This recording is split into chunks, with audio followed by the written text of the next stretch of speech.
a keybind video.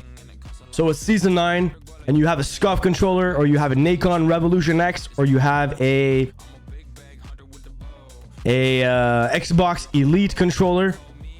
Whatever controller you have, this video is good for you.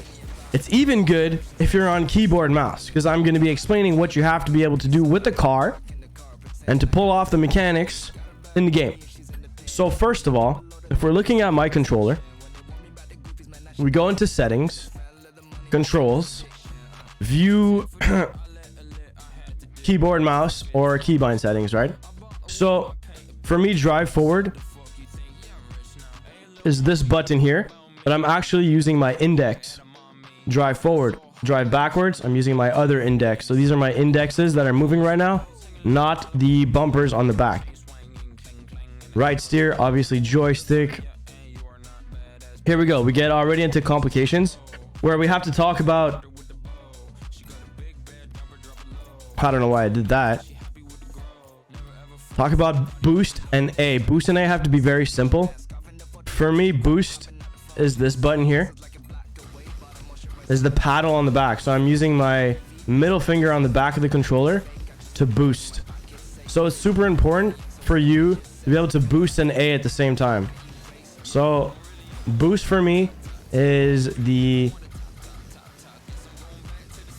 back paddle on the back, and I'm using the middle finger on the back paddle. Okay. If we keep going, power slide for me is left D-pad, but left D-pad is bound to middle finger on the left side. So this button here, I'm actually pressing left D-pad, but the button that I'm pressing actually is the back paddle button. It's on the back, middle finger on the back. Okay. So I can power slide, boost, and jump at the same time. So you have to be able to power slide, boost, and jump.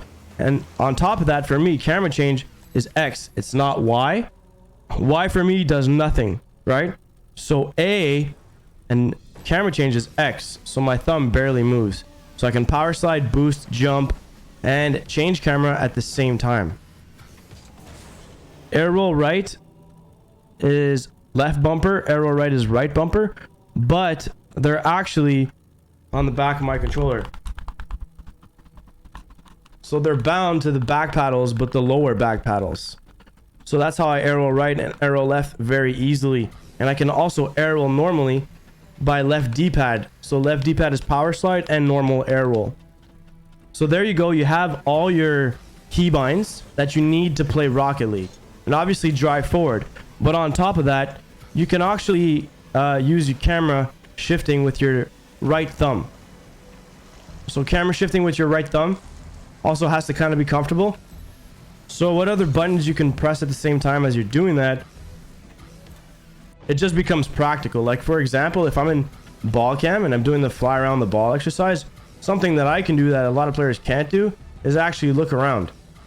So I can look around and see where my opponents are while I'm air rolling and flying around and boosting and doing all that stuff. That's only because the inputs that I have are better. Now, if you have a controller that doesn't have paddles on the back, I am sorry, but you're going to have to do what we call the claw setup. So you're like holding it and you're using like your index to like come grab X and Y. And it's like, you know, it's really old school. I think Kronobi plays like that. You got to get a controller with paddles.